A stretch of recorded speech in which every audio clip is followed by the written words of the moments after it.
Hello friends, welcome to GK India.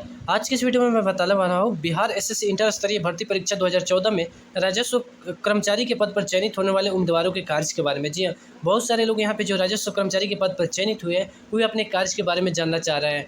या वो पूछ रहे हैं कि राजस्व एवं भूमि सुधार विभाग में कौन कौन सा कार्य होता है, अर्थात यहाँ पे राजस्व कर्मचारी को कौन कौन सा कार्य करना पड़ता है, इन सभी बातों के बारे में जानना चाहते हैं।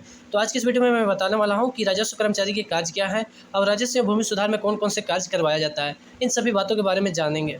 लेकिन उससे पहले अगर आप चैनल पर नए हैं तो प्लीज़ चैनल को सब्सक्राइब कीजिए, बेल आइकन ऑन कर दीजिए ताकि आपको हमारे सारे वीडियो का नोटिफिकेशन सबसे पहले मिले। तो चलिए स्टार्ट देखिए। यहाँ पे राजस्व एवं भूमि सुधार विभाग के कार्य ये बेसिकली ऑफिशियल वेबसाइट पर दिया गया है, ठीक है। वहाँ पे मैंने, लेकिन वहाँ पे क्या है कि बीच में स्पेस नहीं, इस वजह से अगर पढ़ेंगे तो समझ नहीं आता है, इसलिए मैंने यहाँ पे अलग टाइपिंग किया है, इसको अलग अलग पॉइंट बना दिया है। इसके कार्य के बारे में ये पूरा ऑफिशियल है, ठीक है। अब इसके बारे में जान लेते हैं। यहाँ पे सबसे पहले आता है राजस्व एवं भूमि सुधार विभाग के द्वारा भूमि के प्रबंधन, अर्थात भूमि के प्रबंधन, भू सर्वेक्षण एवं बंदोबस्त। यहाँ पे भूमि का जो सर्वेक्षण हो रहा है या होता है उस सभी के बारे में, साथ ही बंदोबस्त, अगर कोई सरकारी ज़मीन है उसकी बंदोबस्ती, फिर भू चकबंदी। अगर मान लीजिए कोई यहाँ पे ज़मीन का कोई व्यक्ति यहाँ पे ज़मीन के घेराव करता है तो उसको भू चकबंदी। साथ ही केंद्र एवं राज्य सरकार द्वारा संचालित विभिन्न परियोजनाओं हेतु भू अर्जन, अर्थात यहाँ पे देखिए राज्य सरकार या केंद्र सरकार को कहते हैं कि मुझे अस्पताल बनवाना है या कोई पुलिस स्टेशन बनवाना है या कोई कॉलेज बनाना है, कुछ भी बनाना हो, ठीक है, प्रशासनिक कार्यालय बनवाना, तो उसके लिए ज़मीन कौन बताते हैं? ज़्यादातर सरकारी, यानी यहाँ पे जो राजस्व कर्मचारी होते हैं वही बताते हैं कि मेरे इलाके अर्थात पंचायत में यहाँ पे ज़मीन है। उसके बाद वो बड़े अधिकारी को अपडेट देते हैं, उसके बाद बड़े अधिकारी सरकार को अपडेट देते हैं, फिर सरकार उस जमीन को डीएम के माध्यम से अधिकृत करती है और फिर वहाँ पे भूमि का आवंटित किया जाता है। साथ ही राष्ट्रीय महत्व का कृषि गणना से संबंधित कार्यों का संपादन किया जाता है। बेसिकली इसमें कर्मचारियों की संख्या बहुत कम है, इसलिए इसके कार्य के बारे में ज़्यादातर नहीं खबर आता है, ठीक है। लेकिन अदर क्या आता है, उसके बाद जनगणना से संबंधित कार्यों के संपादन हेतु नोडल विभाग के रूप में राजस्व एवं भूमि सुधार विभाग को नामित किया गया है। जी हाँ, यहाँ पे जनगणना से संबंधित कार्यों के संपादन हेतु। उसके बाद यहाँ पे आता है भूमि प्रबंधन क्या होता है। जी हाँ, भूमि के प्रबंधन के अंदर भूमिहीन परिवार, आप देखिए जिसके पास जमीन नहीं है, अर्थात सरकार को पता है कि मेरे पास जमीन है, एक बेसिकली कौन तय कर नीचे जिनके पास जमीन का डेटा रहता है, अर्थात यहाँ पे ज़्यादातर राजस्व कर्मचारी के पास ये डेटा रहता है कि मेरे इलाके में, वैसे तो इसका डेटा जिला में भी रहता है लेकिन ज़्यादातर यहाँ पे राजस्व कर्मचारी के पास पता रहता है, मेन रूप से डेटा यहाँ पे जिला में रहता है। तो बताते हैं कि मेरे पास मतलब मेरे इलाके में यहाँ पे सरकारी ज़मीन है। उसके बाद उस जमीन को बंदोबस्ती अर्थात घेराव करके सरकार इसको क्या करती है, जिसके पास ज़मीन नहीं है, जो बहुत गरीब तबके है, जिसके पास रहने के लिए ज़मीन है, उन सभी लोगों को समय समय पर जमीन आवंटित करती रहती है। उसके बाद यहाँ पे देखेंगे भू सर्वेक्षण के अंदर विभिन्न प्रकार की जमीन का भू राजस्व का निर्धारण, अर्थात यहाँ पे देखिए भूमि का जो राजस्व होता है, अर्थात जो रसीद कटवाता है लोग, जहाँ पे रुपया देता है लोग, तो राजस्व का निर्धारण कौन करते हैं? बेसिकली बड़े अधिकारी ही इसको निर्धारित करते हैं, लेकिन यहाँ पे मतलब रसीद कौन काटते हैं? राजस्व कर्मचारी ही काटते हैं। साथ ही राजस्व अभिलेखों को अपडेट, अर्थात यहाँ पे कौन, भूमि और सुधार विभाग के अंतर्गत ही अपडेट किया, अर्थात नया नया कोई डॉक्यूमेंट अपडेट किया जा रहा है। जैसे पहले क्या होता है, सब कुछ यहाँ पे कागज़ पर काम होता था, लेकिन अब क्या है, सब कुछ कंप्यूटराइज किया जा रहा है, तो अपडेट करने का कार्य भी यहाँ पे सब कुछ भूमि एवं सुधार विभाग के अंतर्गत किया जाता है।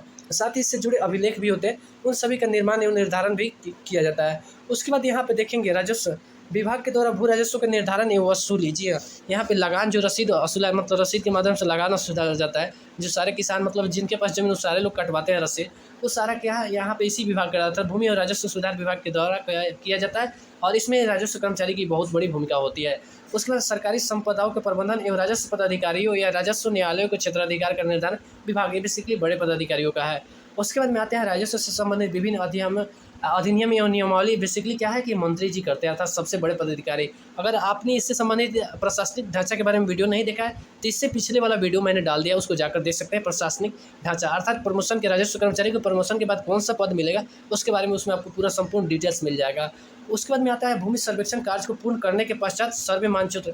यहाँ पे देखिए जो मानचित्र अर्थात जमीन का जो नक्शा होता है, ये सारे मतलब यहाँ पे भूमि और सुधार विभाग के द्वारा ही किया जाता है, अर्थात प्रकाशन एवं जिला गजेटियर के प्रकाशन भी, अर्थात इससे संबंधित जमीन के जो डिटेल्स प्रकाशित किया जाए सब इसी विभाग के तहत किया जाता है। इसमें बेसिकली राजस्व कर्मचारी की भूमिका नहीं होती है।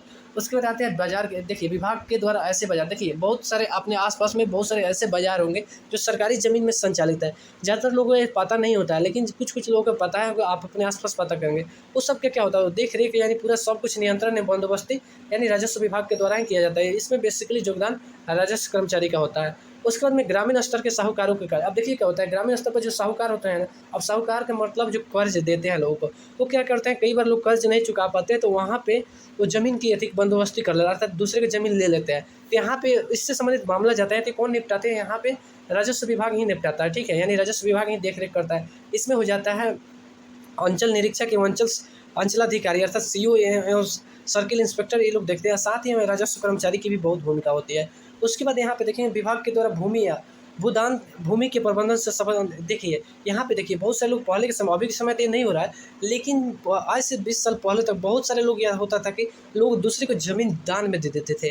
वैसे बहुत सारे लोग यहाँ पे सरकार को भी दिया, जैसे विनोबा भावे के नाम सुने होगा, उनको भी बहुत सारे लोगों ने दान दिया, वो जमीन सरकार को सौंप दिया उन्होंने कि गरीबों को बांट दीजिए। बहुत सारा जमीन अभी भी पड़ती पड़ा हुआ है, बहुत सारे पर कब्जा हो चुका है, ठीक है। अब बहुत सारे लोगों को गरीबों को वितरित भी कर दिया गया। तो ऐसे जमीनों का यहाँ देख रेख यहाँ पे सब कुछ इसी विभाग द्वारा किया जाता है। इसमें खासतौर से राजस्व कर्मचारी की भूमिका होती है और डीएम के। उसका जोतों के विखंडीकरण को रोकने हेतु चकबंदी का कार्य, अर्थात यहाँ पे कोई अगर जमीन को जबरदस्ती जोत रहा है तो उसको चकबंदी अर्थात घेराव करने का कार्य सरकारी जमीन को किया जाता है। उसका विभिन्न प्रकार की योजनाओं के क्रियान्वयन होती है अंतर्विभागीय। यहाँ पे जैसे मैंने बता दिया कि भूमि के हस्तांतरण, जैसे स्कूल, कॉलेज, पुलिस या कोई भी प्रशासनिक कार्यालय बनाने के लिए भूमि का हस्तांतरण राजस्व भूमि सुधार विभाग के द्वारा ही किया जाता है। अर्थात जैसे केंद्र सरकार जमीन मांगती है या कोई कंपनी मांगती है जमीन, तो यहाँ पे राजस्व भूमि सुधार विभाग द्वारा ही प्रदान किया जाता है। अब किस विभाग में जमीन खाली है, ये सारे मतलब नीचे से रिपोर्ट किया जाता है ऊपर के अधिकारियों को, और उसके बाद यहाँ पे कार्य होता है। फिर आता है राज्य के नागरिकों को पारदर्शी, जी हाँ, राज्य के नागरिकों को पारदर्शी, संवेदनशील, समावेशी एवं अग्र सक्रिय राजस्व प्रशासन उपलब्ध कराना, यानी जमीन से सारा मतलब सब कुछ सही सही बताने के लिए,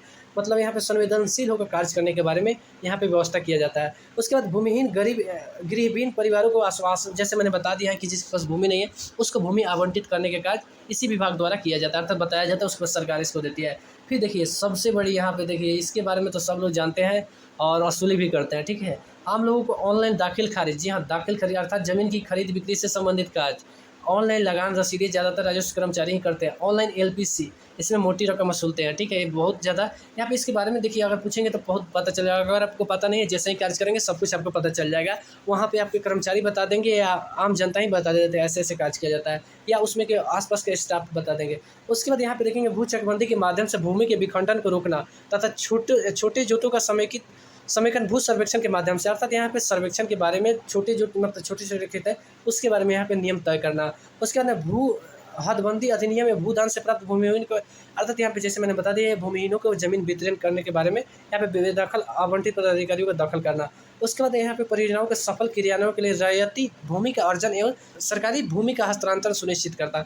अर्थात यहाँ पे जो किसान होते हैं उन सभी को भूमि का अर्जन, अर्थात भूमि देने और सरकारी भूमि को हस्तांतरण कर, जैसे कई बार होता है कि किसानों से सरकार खेती करवाती है, वो खुद नहीं करती है और किसानों से करवा कर अपना रकम वसूल करती है। तो ये रहा राजस्व कर्मचारी के कार्य एवं राजस्व एवं भूमि सुधार विभाग के अंतर्गत होने वाले कार्यों के बारे में। ये बेसिकली सारा का सारा ऑफिशियल, आप इसको जाकर देख सकते हैं, लेकिन वह आपको इस तरह से अलग अलग पॉइंट में नहीं मिलेगा, एक जगह सम्मिलित रूप से दिया गया है। आशा करता हूँ वीडियो पसंद आया होगा, और ऐसे वीडियो के लिए प्लीज़ चैनल को सब्सक्राइब कीजिए, लाइक कीजिए और शेयर करना बिल्कुल ना भूलें। तब तक मिलते हैं फिर किसी ऐसे हैं नए इंटरेस्टिंग और धमाकेदार वीडियो के साथ। जय हिंद, वंदे मातरम।